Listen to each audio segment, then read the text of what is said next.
আসসালামু আলাইকুম। প্রিয় দর্শক, অন্য মঞ্চের আলাপ চাইতায় আপনাদের সকলকে আমন্ত্রণ জানাচ্ছি। প্রিয় বন্ধুরা, প্রীতি ও শুভেচ্ছা নেবেন। আপনারা আইনজীবী তাজুল ইসলামকে নিশ্চয়ই চেনেন। আন্তর্জাতিক অপরাধ ট্রাইব্যুনালের অবৈধ চিফ প্রসিকিউটর।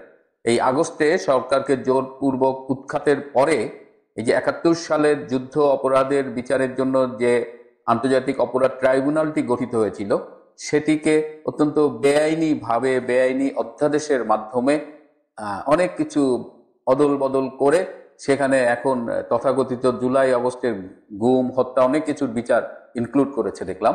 তো সেই ট্রাইব্যুনালের চিফ প্রসিকিউটর হিসেবে নিজেকে দাবি করেন, ঘোষণা করেছেন, অবৈধ সরকার তাকে নিয়োগ দিয়েছেন সেই তাজুল ইসলাম, যে মূলত 71-এর যুদ্ধ অপরাধীদের প্রধান কৌশলী হিসেবে ফাইট করেছে। সো সেই কনফ্লিক্ট অফ ইন্টারেস্টের জায়গা থেকেও তার কিন্তু বর্তমান চিফ প্রসিকিউটর হওয়ার কোনো নৈতিক সুযোগ নেই। তারপরেও তিনি জোর করে এই চিফ প্রসিকিউটর হয়েছেন। এবং আপনারা জানেন যে আইনের নামে, এই ট্রাইব্যুনালের নামে কি রকমের তামাশা চলছে। এবং তিনি যখন তখন মিডিয়া আসতেছেন, মিডিয়ায় একজন আইনজীবী হিসেবে কথা না বলে অনেকটা জামাতের মুখপাত্র হিসেবে এবং রাজনৈতিক গোপন অভিলাষ চরিতার্থ করার জন্য তিনি মিডিয়ায় নানা রকমের কথাবার্তা বলছেন এবং ইতিমধ্যেই তিনি যথেষ্ট বিতর্ক সৃষ্টি করেছেন। এই প্রেক্ষিতে তাকে সম্প্রতি সেনা সদরে ডেকে নিয়ে একজন মেজর জেনারেল পর্যায়ের কর্মকর্তা তাকে রীতিমতো শাসিয়েছেন। তাকে বলা হয়েছে যে আপনি আইনের লোক, আইনের একটি কাজে নিয়োজিত, সেটি বাদ দিয়ে আপনি যে কাজগুলো করছেন তাতে মনে হচ্ছে আইনের চাইতে আপনার রাজনৈতিক উদ্দেশ্যটা বোধহয় মুখ্য। এবং পুরো সময়টা এই তাজুল ইসলামকে বেশ ভীত সন্ত্রস্ত রাখছিল এবং তিনি মোটামুটি চুপচাপ বসেই ছিলেন, তার পক্ষে বলবার মতো তেমন কিছু ছিল না। এই যে ট্রাইব্যুনালের যে সাক্ষী আদায় করা হচ্ছে, এর ব্যাপারেও আমাদের কাছে কিছু তথ্য এসেছে। এই জামাত শিবিরের এই নেতা তাজুল ইসলাম, তিনি ছাত্র জীবনে শিবির করতেন, পরবর্তীতে জামাতের রাজনীতির সাথে জড়িত। এই তাজুল ইসলাম এই প্রত্যেকটা সাক্ষীকে নানা রকমের, যারা গ্রেপ্তার হয়েছে কিংবা যাদের সাক্ষী দিতে নেওয়া হয়েছে, প্রত্যেককে নানা রকমের ভয় ভীতি দেখিয়ে সাক্ষী আদায় করছেন। এবং খুবই অ্যালার্মিং একটা খবর আমি পেয়েছি। একজন আসামি বর্তমানে কারাবন্দী, তাকে এই জিজ্ঞাসাবাদের ঘরে নিয়ে যেয়ে তার স্ত্রী এবং তার সন্তানদেরকেও ডাকানো হয়েছিল এবং স্ত্রী এবং সন্তানদের সামনে সম্পূর্ণ নগ্ন অবস্থায় ওই আসামিকে হাজির করে বলেছিল যে শেখ হাসিনার বিরুদ্ধে যদি সাক্ষী না দিস, তাহলে তোর এই বাচ্চাদের এবং বউকে দেখায় বলা হয়েছিল যে এদের পৃথিবী থেকে সরিয়ে দেওয়া হবে। তো এরকম একটা অবস্থায়, সম্পূর্ণ নগ্ন অবস্থায় নিজের বাচ্চাদের সামনে, সেইখানে জিজ্ঞাসাবাদে পরে তাকে ফোর্সফুলি তাকে দিয়ে বলানো হয়েছে যে শেখ হাসিনার নির্দেশেই সে করেছে।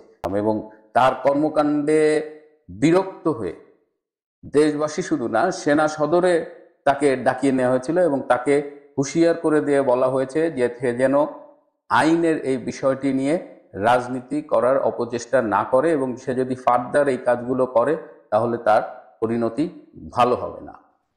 আগামীকাল আরেকটা বিচারের রায় হবে নাকি, সেটা নিয়ে কি আপনার খুব চিন্তিত? চিন্তার কোনো কারণ নেই। এসব বিচারের রায় কি আসে? মৃত্যুদণ্ড, ফাঁসি, যাবজ্জীবন, 21 বছর, 41 বছর, 51 বছর, এগুলো নিয়ে কোনো don't care. We don't care, কারণ আমাদের নেত্রী ডোন্ট কেয়ার, সুতরাং আমরাও ডোন্ট কেয়ার। ঘটনাটা আপনারা আজকে মনে হয় কিছু কিছু পত্রিকায় এসেছে, আপনারা জানেন হয়তো, আর যদি না জানেন তাহলে আমি একটু বলছি আপনাদেরকে। যেমন রাজধানীর হোটেলে পাকিস্তানি নাগরিকের রহস্যজনক মৃত্যু, নিরাপত্তা সংশ্লিষ্টদের মধ্যে চাঞ্চল্য। আর পত্রিকাতে যেটা লিখেছে যে রাজধানীর গুলশানের একটা অভিজাত হোটেলে থেকে আহমেদ খান 38 নামে এক পাকিস্তানি নাগরিকের মরদেহ উদ্ধার করা হয়েছে। গত মঙ্গলবার তিনি হোটেলের কক্ষে মৃত পাওয়া গেছে। সবাই বলছে যে এখন হার্ট অ্যাটাক। এদিকে তার বড় ভাই এসে পৌঁছাইছে, পাকিস্তান এমবেসি তো লাগছেই এই লাশ নেওয়ার জন্য। এবং এখানে বলা হচ্ছে যে কর্ণফুলী ইন্ডাস্ট্রিয়াল এলাকায় অবস্থিত একটি টেক্সটাইল মিলের টেকনিশিয়ান হিসেবে কর্মরত ছিলেন এই ভদ্রলোক। আসেন এবার বলি, টেকনিশিয়ান, একজন টেকনিশিয়ান গুলশানের 5 স্টার হোটেলে কিভাবে উঠে? আপনি চিন্তা করতে পারেন? একটা টেক্সটাইল মিলের জিএমও 5 স্টার হোটেলে উঠতে পারে না, আর সেক্ষেত্রে একজন টেকনিশিয়ান, ওনার বেতন কত, কেন উঠছেন? এগুলো হচ্ছে যে ভুয়া কথা। যে টেকনিশিয়ান, বাংলাদেশ ভিসাও দিয়েছে, উনি এসেছেন। আর বাংলাদেশে এসেছেন উনি আজকে না, এটা উনি এসেছেন এই বছরের আগস্ট মাসের দিকে। এতদিন চিটং, কক্সবাজার, তার বিভিন্ন বর্ডার এরিয়া ঘুরেছেন। উনি ছিলেন যে অরিজিনালি পাকিস্তানের ইন্টেলিজেন্স ব্রাঞ্চের একজন কর্মকর্তা, এবং ওনাকে আলহামদুলিল্লাহ চাঁদের দেশে পাঠিয়ে দিয়েছেন গত মঙ্গলবারে রাতে। সেম ঘটনা এর আগে বলেছিলাম, ওই যে 17 জন মারা গিয়েছিল, তাদের মধ্যে অনেকের লাশও খুঁজে পায়নি, ওরা কিছু কিছু পেয়েছে যেগুলো কারো কাছে আনে নাই। সেই ধরনের ওনার অবস্থা। এর ভিতরে আপনার মনে হয় আরেকটা জিনিস কারো কারো খেয়াল করতে পারছেন কিনা দেখেন, আজ থেকে 1 সপ্তাহ আগে, 6-7 দিন আগে কুমিল্লায় ইন্ডিয়ান বর্ডারের মধ্যে আর্মি গিয়ে একটা বাড়িতে রেড করে, মনে আছে? আসলে ওই জায়গাটাতে তার আগের দিন রাতেই ওখান থেকে 11 জনকে উঠাই নিয়ে যায় কোনো একটা গোয়েন্দা সংস্থার লোক, বাংলাদেশির না, বাইরের কোনো একটা গোয়েন্দা সংস্থার লোকজন ওখান থেকে 11 জনকে ধরে নিয়ে যায়, যার মধ্যে ছিল 9 জন পাকিস্তানি এবং 3 জন বাংলাদেশি। সব 3 জন যে বাংলাদেশি ছিল এরা সব হিজবুত তাহিরির লোকজন, জঙ্গি গোষ্ঠী হিজবুত তাহিরির লোক 3 জন, আর 9 জন সে পাকিস্তানি। এবং ওরা নিয়ে যাওয়ার সময় ওখান থেকে বিস্ফোরক দ্রব্য এবং অস্ত্রশস্ত্র যা ছিল তা যাতে বাংলাদেশ সেনাবাহিনী নেয়, এই জন্যই ভোরবেলা, ভোরবেলা বলতে এটা 6:30 বা 7টার দিকে নাকি সেনাবাহিনীকে ফোন দিয়ে বলা হয় যে তোমরা এসে এখান থেকে এই জিনিস নিয়ে যাও, আমরা এখনো চোখ রাখছি, তবে তোমরা এসে এগুলো উদ্ধার করে নিয়ে যাও। সেনাবাহিনী সেদিন সেখান থেকে উদ্ধার করতে গিয়ে সম্ভবত 1 জন বা 2 জনকে ধরছিল মনে হয়, বা নাও ধরতে পারে, ওটা আমি শিওর না। এবং ওখান থেকে কি উদ্ধার হয়েছে, কি পেয়েছে, এটা কোনো নিউজ কোনো পত্রিকাতে নেই, সেই 11 জনের নিউজও নেই। সেনাবাহিনী জানতো যে এরকম একটা ঘটনা হয়তো হইতে পারে। অবশ্য আমাদের গোয়েন্দা সংস্থা এত খবর পায় না, আমাদের গোয়েন্দা সংস্থা খবরের পাওয়ার আগেই ওরা উঠে নিয়ে গেছে। ওরা রাতের 1:30টার দিকে ড্রোন মারফত প্রথমে অ্যাটাকটা করে, ছোট্ট একটা ড্রোনের মারফতে অ্যাটাক করে, এরপর ওখান থেকে সবগুলোকে তুলে নেওয়া যায়। কে বা কাহারা কোথার থেকে কে নিয়ে গেছে কিছুই জানে না। তো এখন আসি আপনাদেরকে সেই পুতিন ইন্ডিয়াতে আসছে, এতে বাংলাদেশে কি অশনি সংকেত, একটু ছোট্ট একটা কথা বলি। ইউক্রেন আক্রমণের আগে পুতিনের সাথে দেখা করেছিলেন নরেন্দ্র মোদী, মনে আছে? এরপরে শুরু হয় গ্যাদারিং। আর এইবার ঠিক নরেন্দ্র মোদী হঠাৎ করে 15 দিন সামনে নিয়ে আসলো, 4 তারিখে আসতেছে।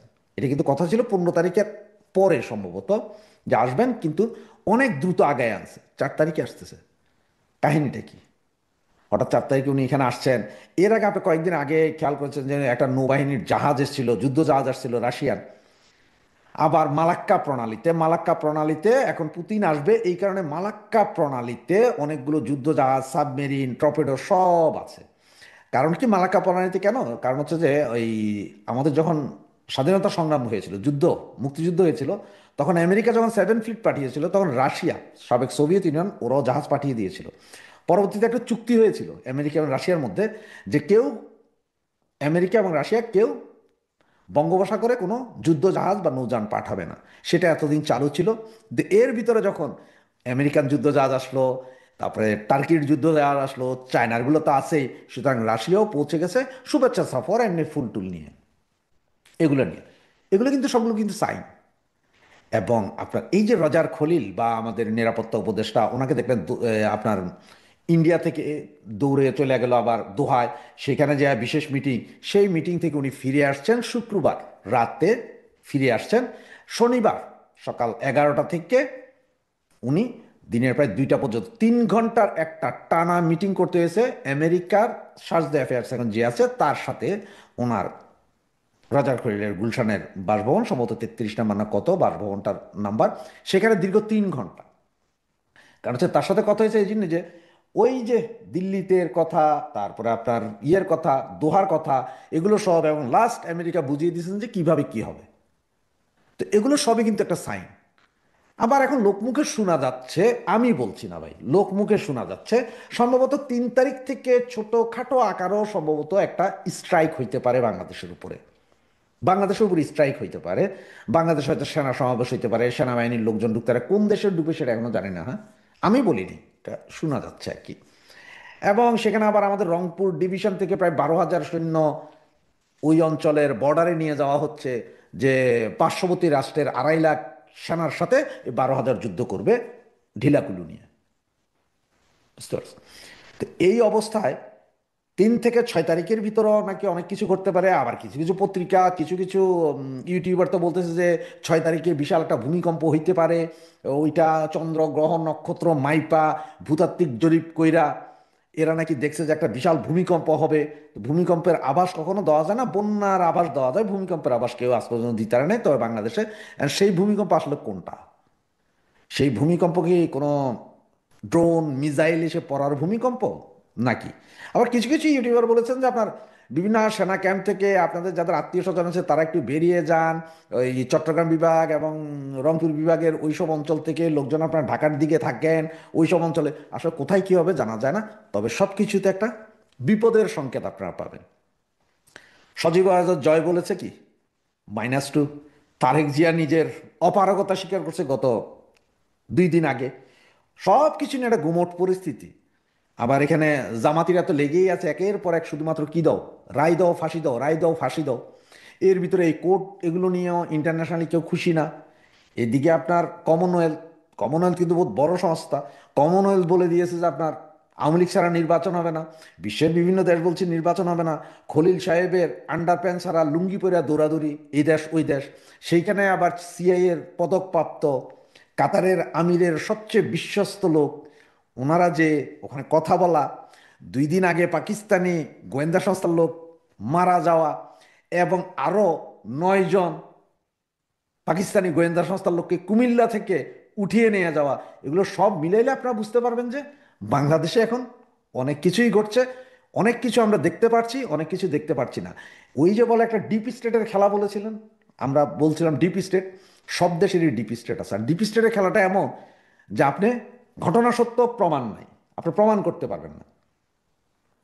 ঘটনাটা সত্য কিন্তু আপনি প্রমাণ করতে পারবেন না যে এই ঘটনা কে ঘটাইলো, কখন ঘটলো, কি ঘটলো। আর যখন এই গোয়েন্দা সংস্থার লোকগুলোকে ধরা হয়, মারা হয়, নিয়ে যাওয়া হয়, তখন কিন্তু কোনো দেশ স্বীকার করে না যে এটা আমাদের গোয়েন্দা সংস্থার লোক ছিল, কারণ এতে তাদের চরিত্র বরবাদ হয়ে যায়। তাই দেখেন খেলা চলছে, সাহস হারানোর দরকার নেই। আওয়ামী লীগ কর্মী সমর্থকদের উপর সাহস হারাবেন না, দেখতে থাকেন। আসলেই খেলা জমেছে। আগামী এই যে আজকে এই মুহূর্তে আপনার 1লা ডিসেম্বর, আমি আপনাদেরকে এরও আগে বলেছিলাম যে 16ই ডিসেম্বর আমাদের বিজয় দিবস। 1971 সালে যা ঘটেছিল হয়তো সেরকম আরেকটি ঘটনা আমরা চাক্ষুষ করব। তখন হয়তো আমাদের বাপদাদারা দেখেছিল, এবার হয়তো আমরা দেখে যাব। তো সেই পর্যন্ত আমি আপনাদের কাছ থেকে বিদায় নিচ্ছি। আওয়ামী লীগ ক্ষমতায় নেই, মামলাগুলোর সাজা বাতিল হয়ে গেছে, তারপরও কেন তারেক রহমান দেশে ফিরছেন না? এই প্রশ্নটি ঘুরপাক খাচ্ছিল বিএনপির কর্মীদের মনেও। বিএনপি নেতারা অবশ্য আশ্বস্ত করেছিলেন যথাসময়ে ফিরবেন তাদের দলের কাণ্ডারি, কিন্তু কেন ফিরছেন না সেই প্রশ্নের উত্তর দিচ্ছিলেন ঠাড়ে ঠোড়ে। এর আগে বেশ কয়েকবার বিএনপির কর্মীরা আশা করলেও তাদের মনের আশা পূরণ হয়নি। লন্ডন থেকে মায়ের সঙ্গে ফিরতে পারেন এমনটি শোনা গেলেও শেষমেশ সে পথেও হাঁটেননি বিএনপির ভবিষ্যতের কর্ণধার। তারপরও নির্বাচনের দিনক্ষণ যতই ঘনিয়ে আসছিল ততই দলটির পক্ষ থেকে বলা হচ্ছিল শিগগিরই দেশে ফিরছেন তারেক রহমান। এমন শিরোনামে প্রায় প্রতি মাসই খবর এসেছে কোনো না কোনো সংবাদ মাধ্যমে। এমনকি তিনি নিজ মুখেই বলেছেন ইনশাল্লাহ ফিরছেন দ্রুতই। তবে দিন যতই গড়াচ্ছিল তারেক রহমানের ফেরার দিন তারিখ ততই যেন নিগূঢ় রহস্য হয়ে দাঁড়াচ্ছিল। সেই রহস্যের জট খুলতে গিয়ে নিজেই আরেক রহস্য তৈরি করেছেন খোদ তারেক রহমানই। মা খালেদা জিয়া অসুস্থ হয়ে হাসপাতালে ভর্তি হওয়ার পর এ নিয়ে মুখ খুললেন তারেক রহমান নিজেই, জানালেন শঙ্কার কারণ আছে। বললেন তার ফেরাটি তার ইচ্ছাধীন নয়, কিন্তু কার ইচ্ছাধীন তার জবাব তিনি দিলেন না। স্পর্শকাতর বিষয় বলে এড়িয়ে গেলেন। কিন্তু তার এই বক্তব্য সবার মনে কৌতূহল তৈরি করেছে, তারেক রহমানের ভয়টা আসলে কোথায়? তারেক রহমানের এমন রহস্যঘেরা ফেসবুক পোস্টের পর তার সমর্থকদের অনেকের অভিযোগ বর্তমান অন্তর্বর্তী সরকারও তারেক রহমানের রাজনৈতিক মিত্র। যারা এক সময় বিএনপির মিত্র ছিল তারা চায় না বলে তিনি আসছেন না। অধ্যাপক ইউনূসের প্রেস সেক্রেটারি অবশ্য নিজে পোস্ট দিয়ে জানিয়েছেন জনাব রহমানের দেশে ফেরা নিয়ে সরকারের তরফ থেকে কোনো বিধিনিষেধ অথবা কোনো ধরনের আপত্তি নাই। সবশেষ 30 নভেম্বর এ নিয়ে কথা বলেছেন পররাষ্ট্র উপদেষ্টা তৌহিদ হোসেন। তিনি বলেছেন, বিএনপি চেয়ারপারসন ও সাবেক প্রধানমন্ত্রী খালেদা জিয়াকে দেখার জন্য লন্ডনে অবস্থানরত তার ছেলে দলের ভারপ্রাপ্ত চেয়ারম্যান তারেক রহমান দেশে ফিরতে চাইলে একদিনের মধ্যে তাকে ট্রাভেল পাস দেবে অন্তর্বর্তী সরকার। পররাষ্ট্র উপদেষ্টাকে সাংবাদিকরা প্রশ্ন করেছিলেন, তারেক রহমান যদি দেশে ফিরতে চান তাহলে কূটনৈতিক প্রক্রিয়াটি কি হবে? এমন প্রশ্নের জবাবে পররাষ্ট্র উপদেষ্টা বলেছেন, এটার নিয়ম হচ্ছে যে কারো যদি পাসপোর্ট না থাকে বা মেয়াদ উত্তীর্ণ হয়ে যায়, তখন কেউ যদি দেশে আসতে চান তাহলে তাকে ওয়ান টাইম পাস একটা দেয়া হয় দেশে আসার জন্য। পররাষ্ট্র উপদেষ্টা যোগ করেছেন, এই যে ওয়ান টাইম পাস যেটা দিয়ে তারেক রহমান দেশে আসতে কোনো সমস্যা হবে না, সেটি দিতে একদিন লাগে। কাজী উনি যদি আজকে বলেন যে উনি আসবেন, তাহলে কালকে এটা দিয়ে পরশুদিন উনি প্লেনে উঠতে পারবেন, এটাতে অসুবিধা নেই। দর্শক, এরই মধ্যে মূলধারার গণমাধ্যম সহ সামাজিক মাধ্যমে বেশ কিছু আলোচনা ছড়িয়ে পড়েছে। এর মধ্যে একটি হলো উইকিলিক্সের একটি তার বার্তার প্রসঙ্গ। গতকালের ভিডিওতে আমরা প্রসঙ্গটি উল্লেখ করেছিলাম। 19 নভেম্বর বিবিসি বাংলার একটি খবরেও বিষয়টি তুলে ধরা হয়েছে। বিষয়টি হলো, তারেক রহমানকে যুক্তরাষ্ট্রে ঢুকতে না দিতে ওয়াশিংটনে গোপন তার বার্তা পাঠিয়েছিল ঢাকার মার্কিন দূতাবাস। তিনি ব্যাপক মাত্রায় দুর্নীতিতে জড়িত থাকায় যুক্তরাষ্ট্রের স্বার্থ ক্ষুণ্ণ হয়েছে উল্লেখ করে 2008 সালের 23 নভেম্বর ওই তার বার্তা পাঠানো হয়। ওই তার বার্তায় তারেককে যুক্তরাষ্ট্রের প্রবেশে নিষেধাজ্ঞার সুপারিশের পেছনে যুক্তিও তুলে ধরা হয়।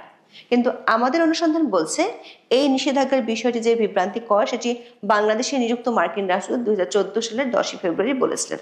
পররাষ্ট্র উপদেষ্টা তৌহিদ হোসেনকে এক সাংবাদিক জিজ্ঞেস করেছেন, তারেক রহমানের দেশে ফিরতে না পারার পেছনে দুটি দেশ কাজ করছে এমন তথ্য তার আছে কিনা, এ বিষয়ে তার প্রতিক্রিয়া কি? এমন প্রশ্নের জবাবে উপদেষ্টা তৌহিদ তার দীর্ঘদিনের অভিজ্ঞতার আলোকে বলেছেন, একটা দেশের নাগরিককে নিজ দেশে ফিরতে দেওয়া যাবে না বা দেওয়া হবে না, এটা অস্বাভাবিক। বাংলাদেশ যদি তার নাগরিককে ফেরত আসতে দিতে চায়, আরেকটি দেশ সেটা কি করে নিষেধ করবে বা বন্ধ করবে? দর্শক, তারেক রহমান ও বিএনপি কিছু সমর্থকদের পক্ষ থেকে সরকারের উপর দোষারোপ করা হলেও সরকার উচ্চ পর্যায়ের ভাষ্য ভিন্ন কথা বলছে।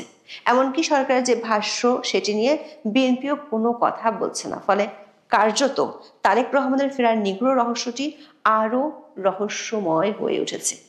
এটি এমন একটি বিষয় হয়ে দাঁড়িয়েছে যা নিয়ে সবাই কথা বলছেন, কিন্তু তাদের অবস্থা হয়েছে বুক ফাটে তো মুখ ফোটে না এর মতো।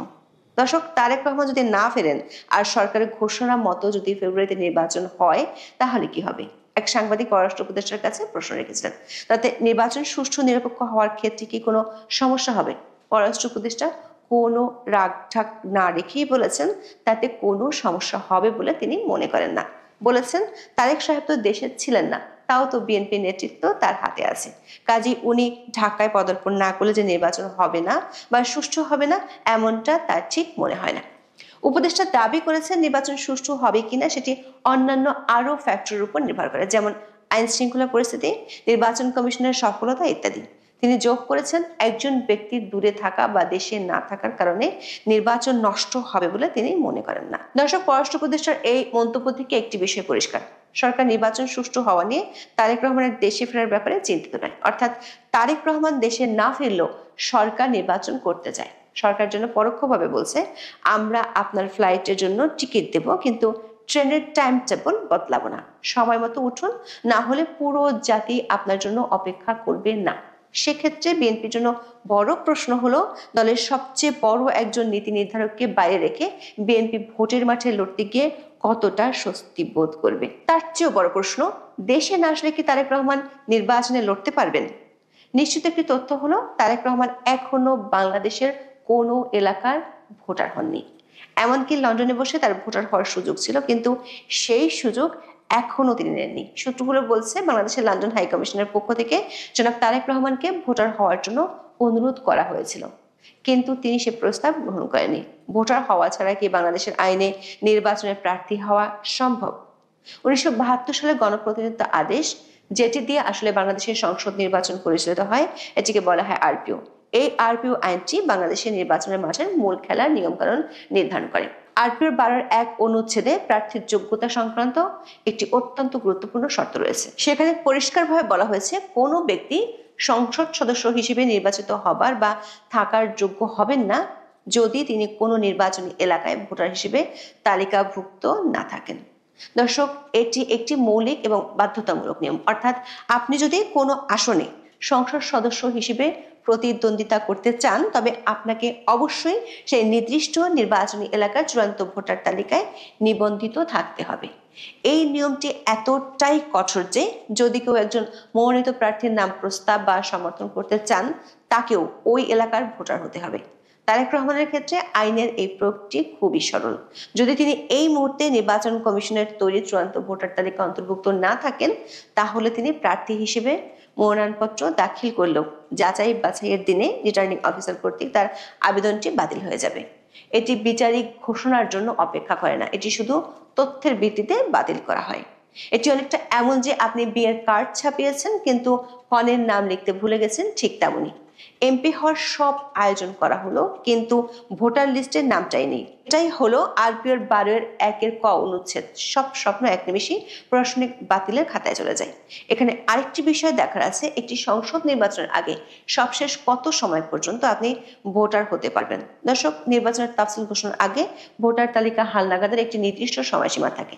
একটি নতুন অধ্যাদেশ অনুযায়ী নির্বাচনের তফসিল ঘোষণার 1 মাস আগে পর্যন্ত যাদের বয়স 18 বছর পূর্ণ হবে তারাও ভোটার হতে পারবেন। এটি নতুন যোগ্যতা সম্পন্ন তরুণদের জন্য ভালো খবর বটে, কিন্তু তারেক রহমানের মতো প্রবাসে থাকা এবং আগে ভোটার তালিকায় না থাকা ব্যক্তির জন্য নয়। সোজা কথা হলো, আইনের সাধারণ নিয়ম অনুযায়ী তফসিল ঘোষণার পর কারো ভোটার হতে পারার কথা নাই। যদি ডিসেম্বর মাসের 2য় সপ্তাহে তফসিল ঘোষণা করা হয় তাহলে তারেক রহমানের হাতে সময় থাকবে মাত্র 1 থেকে 2 সপ্তাহ। তার মধ্যে যদি না ফেরেন সেক্ষেত্রে আইনের সাদামাটা বিশ্লেষণে বলা যায় তিনি ভোটার হতে পারবেন না, আর ভোটার হতে না পারলে নির্বাচনের প্রার্থীও হতে পারবেন না। তবে এক্ষেত্রে নির্বাচন কমিশন চাইলে তার ডিসক্রিশনারি ক্ষমতার প্রয়োগ করতে পারেন। বিশেষ ব্যবস্থায় তারেক রহমানকে ভোটার করতে পারেন।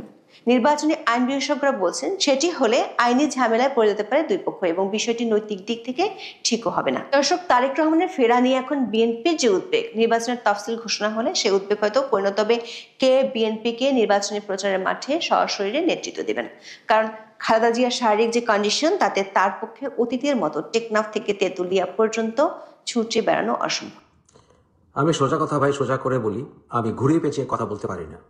আমি আপনাদেরকে একেবারে সেই 2024-এর 5ই আগস্টের পর থেকেই বলছি যে বাংলাদেশের সরকারকে, এই যারা কিনা অভ্যুত্থান ঘটিয়েছে, একটি বিপ্লবী সরকার গঠন করা প্রয়োজন, অথবা একটি জাতীয় সরকার।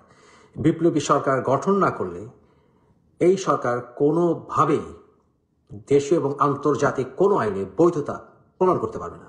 এখন পর্যন্ত কোনো বিপ্লবী সরকার গঠন করা হয়নি। এখন পর্যন্ত যা চলছে তা হচ্ছে প্রতিশোধমূলক সরকার, এবং এই প্রতিশোধমূলক সরকার বিভিন্নভাবে প্রমাণ করেছে যে তাদের মূল উদ্দেশ্য হচ্ছে ক্ষমতায় থেকে প্রতিশোধ গ্রহণ করা।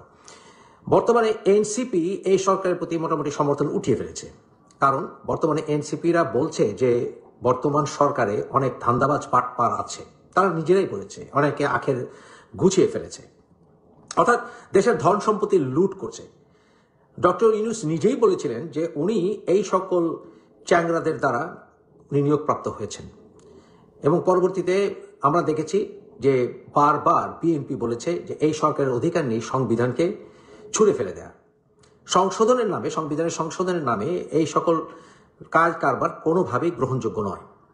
বর্তমান সরকার সম্পূর্ণভাবে অবৈধ, এমনকি আর্টিকেল 106-এর যেই ব্যাপারটি, ওখানেও সরকার আইন ভঙ্গ করেছে। বর্তমানে বিচারপতি নিয়োগ থেকে শুরু করে এমনকি তারেক রহমানের ব্যাপারে রায়, 21 আগস্ট গ্রেনেড হামলার রায়, সবকিছুই রায় হচ্ছে এই সরকারের নিয়োগপ্রাপ্ত, এমনকি বিএনপি সরকারের আমলে নিয়োগপ্রাপ্ত বা বিভিন্নভাবে বিএনপি প্রো বিএনপি বিচারপতিদের দ্বারা, যেগুলো আইনকে প্রশ্নবিদ্ধ করেছে। অসংখ্য মামলা হয়েছে যেগুলো বেশিরভাগই ভুয়া, যাকে তাকে মার্ডার কেস দেওয়া হয়েছে। বাংলাদেশের জুডিশিয়ারিকে সম্পূর্ণ ধ্বংস করে ফেলা হয়েছে, বাংলাদেশের অ্যাটর্নি জেনারেল অফিসকেও ধ্বংস করে ফেলা হয়েছে। সব ক্ষেত্রে দলীয়করণ করা হয়েছে। শেখ হাসিনার বিরুদ্ধে যে সকল কথাবার্তা বলা হয়েছিল যে শেখ হাসিনা বিভিন্ন ক্ষেত্রে দলীয়করণ করেছেন, বাংলাদেশের গণতান্ত্রিক উনি ইনস্টিটিউশন ধ্বংস করেছেন, এই সরকার তার চেয়ে আরো বহুগুণে ধ্বংস করেছে সবকিছু। বাংলাদেশের বিভিন্ন রাজনৈতিক দলগুলোতে সৌহার্দ্য ধ্বংস করেছে। এখানে বিভিন্ন গ্রুপ পুলিশিং ভূমিকা পালন করেছে, একে নিয়োগ দেওয়া, ওকে নিয়োগ দেওয়া। এমনকি এই সরকারের নিয়োগপ্রাপ্ত যে সকল শিক্ষকরা, তারাও নিজেদেরকে ব্যর্থ প্রমাণ করেছে। আপনারা জানেন যে আমার যে ক্লাস ফ্রেন্ড ছিল নকিব মোহাম্মদ নসরুল্লাহ, তাকে বানানো হয়েছিল ইসলামিক বিশ্ববিদ্যালয়ের ভাইস চ্যান্সেলর। যে নকিব মোহাম্মদ নসরুল্লাহ শিবিরের নেতা ছিল। এই নকিব মোহাম্মদ নসরুল্লাহর ব্যাপারে একটি সার্ভে হয়েছে কিছুদিন আগে এই ইসলামিক বিশ্ববিদ্যালয়, এবং তাকে একটি ব্যর্থ ভিসি হিসাবে এই ছাত্ররাই বলেছে। সকল ক্ষেত্রে দুর্নীতি চরম আকার ধারণ করেছে, লুটে পুটে খাচ্ছে সবাই। আজকে এনসিপির ভাগ পাচ্ছে না বলে এনসিপি দেখছে যে বিএনপির প্রতি একটু নরম হয়ে গেছে বর্তমান সরকার, অর্থাৎ বর্তমান সরকার এক্সিট পাওয়ার জন্য বিএনপির পা ধরেছে। তাই এনসিপি এখন বড় বড় কথায় গলাবাজি করছে, অর্থাৎ ইউনুস থেকে নিজেকে সরিয়ে আনার চেষ্টা করছে। তাই আমি বলবো যে বর্তমান সরকারের কোনো রকম বৈধতা নেই নির্বাচন অনুষ্ঠিত করার, কোনোভাবেই না। এবং নির্বাচন অনুষ্ঠিত করলে পরবর্তীতে কোনো সরকার এলে নির্বাচিত হয়ে, সেই সরকারও এই নির্বাচন প্রক্রিয়াকে বৈধতা দেওয়ার ক্ষমতা রাখে না। কারণ হচ্ছে এই সরকার জোরপূর্বকভাবে একটি বৃহৎ রাজনৈতিক দলকে নির্বাচন প্রক্রিয়ার বাইরে রাখতে চাচ্ছে। যারা নির্বাচনে আসবে না ভিন্ন কথা, কিন্তু যারা আসতে পারবে না সেটাকে পার্থক্য আছে। যারা অন্যায় করবে তাদের বিচার প্রক্রিয়া হোক, কিন্তু বিচার প্রক্রিয়া সুষ্ঠু হওয়ার কোনো সম্ভাবনা নেই। কারণ এই যে ট্রাইব্যুনাল গঠন করা হয়েছে, সেই ট্রাইব্যুনাল সম্পূর্ণভাবে রাজনৈতিক উদ্দেশ্য প্রণোদিত, কারণ সেখানে জামাতি তাজুল ঘাড়ে চেপে বসে আছে। তাই এই বিচার প্রক্রিয়াকে কোনো মতে মেনে নেওয়া যায় না। এমনকি এই ট্রাইব্যুনালে একজন বিচারপতি আছে যে জাতীয়তাবাদী আইনজীবীর নেতা ছিল। এই সকল প্রক্রিয়ায় যেখানে গণতান্ত্রিক প্রক্রিয়া ধ্বংস হয়ে গেছে, যেখানে বাক স্বাধীনতা বলতে কিচ্ছু নাই, ইউনিসের সমালোচনা করলে জেলে যেতে হয়, মুক্তভাবে কথা বলতে গেলে জেলে যেতে হয়, যেখানে স্বাধীনতার সর্বমত ভুলুণ্ঠিত হচ্ছে, যেখানে বিদেশি সেনারা আমাদের বাংলা চট্টগ্রামে ভরে গেছে, যেখানে দেখা যাচ্ছে যে বাংলাদেশ বিভিন্ন রকমের চুক্তি করতে যাচ্ছে, যেখানে কিনা বাংলাদেশের ইজ্জত নষ্ট হচ্ছে, আন্তর্জাতিক বিভিন্ন ক্ষেত্রে বাংলাদেশের প্রেস্টিজ ধ্বংস হচ্ছে, যেখানে জাতিসংঘের আইন ভঙ্গ করে সেখানে রাজনৈতিক নেতাদেরকে নিয়ে যাওয়া হয়েছে সেই জাতিসংঘের সভায়, যারা কিনা জাতিসংঘের ডেলিগেট পর্যন্ত বাংলাদেশের নয়। সকল ক্ষেত্রেই বাংলাদেশকে ধ্বংস করার পরিকল্পনা চূড়ান্ত আকার ধারণ করেছে। তাই অল ইনক্লুসিভ নির্বাচন করতে হলে এবং নির্বাচন গ্রহণযোগ্য হতে হলে বাংলাদেশের সংবিধানের ছোঁয়া থাকতে হবে। নাহলে এখানে রাষ্ট্রপতি কেন বসে আছে? রাষ্ট্রপতির দায়িত্ব আছে, সেনাবাহিনীর প্রধানের দায়িত্ব, ওয়াকারের দায়িত্ব আছে একটি সুষ্ঠু নির্বাচন হোল্ড করা। আপনারা জানেন আমি এবং আমরা যারা এরশাদ বিরোধী আন্দোলনে আমরা যুক্ত ছিলাম, আমরা সেনাবাহিনীর শাসন পছন্দ করি না, কিন্তু জাতির এই ক্রান্তি লগ্নে একটি সুষ্ঠু নির্বাচন হতে হলে, নির্বাচনের পরিবেশ সৃষ্টি করতে হলে অবশ্যই সেনাবাহিনীকে ক্ষমতা গ্রহণ করতে হবে, এবং সেনাবাহিনী ক্ষমতা গ্রহণ করে সেনাবাহিনীকে সুষ্ঠু নির্বাচনের ইমিডিয়েট ব্যবস্থা করতে হবে। সেটা সেনাবাহিনী ছাড়া হবে না। বাংলাদেশে তাণ্ডব হবে, কারণ এনসিপি বিভিন্নভাবে হুঙ্কার দেওয়া শুরু করেছে। যদিও তারা আর কোনো গণঅভ্যুত্থান, মানুষকে বোকা বানানোর আর কোনো প্রক্রিয়া তাদের হাতে নেই, তাদের সেই ক্ষমতাও নেই। তারা এখন নিজেদের বাবা প্রাপণ পরাণ বাঁচার অবস্থায় আছে। তাই আমি বলবো, ওয়াকার সাহেব, আপনি আপনার নিউট্রালিটি প্রমাণ করেছেন, যথেষ্ট সহ্য ক্ষমতা দেখিয়েছেন। তাই এখন আর আমি বলবো আপনার নিশ্চুপ থাকার সময় নেই। আপনি আমাদেরকে বলেছিলেন যে আপনার উপর আস্থা রাখতে, এবং আপনি 18 মাসের একটি কথা বলেছেন, সেই 18 মাস অপেক্ষা করতে গেলে দেশে 12টা বাঁচবে। তাই জাতির বৃহত্তর স্বার্থে এবং বাংলাদেশ সেনাবাহিনীকে টুকরো টুকরো হয়ে যাওয়া থেকে রক্ষা করতে অবশ্যই ইমিডিয়েটলি আপনাকে ক্ষমতা গ্রহণ করতে হবে এবং প্রেসিডেন্টের এই বিষয়ে পদক্ষেপ নিতে হবে। প্রয়োজনে আপনারা যেখানে শিরিনকে লুকিয়ে রেখেছেন সেখান থেকে শিরিনকে বের করে নিয়ে আসুন। যে কোনোভাবেই হোক বর্তমানে এই নির্বাচন এই সরকারের অধীনে অনুষ্ঠিত হলে গণঅভ্যুত্থানের মাধ্যমে ফেলে দেওয়া হবে। অতএব আমি বলবো, বাংলাদেশের বৃহত্তর স্বার্থে, শান্তি রক্ষার অর্থে অবশ্যই সেনাবাহিনী ক্ষমতা গ্রহণ করুন, একটি জাতীয় সরকার গঠন করুন এবং নির্বাচন দিন। ভয় পাবেন না, জাতি আপনার সাথে আছে। সমগ্র বাংলাদেশের নাভিশ্বাস হচ্ছে বাংলাদেশ আর সহ্য করবেন এই সকল অরাজকতা, ওদের ক্ষমতা নেই কিছু করার, এবং আপনি প্রমাণ করেছেন আপনি নিউট্রাল। জেনারেল ওয়াকারকে বলছি, আমরা আপনার সাথে আছি। Take power now, now is now.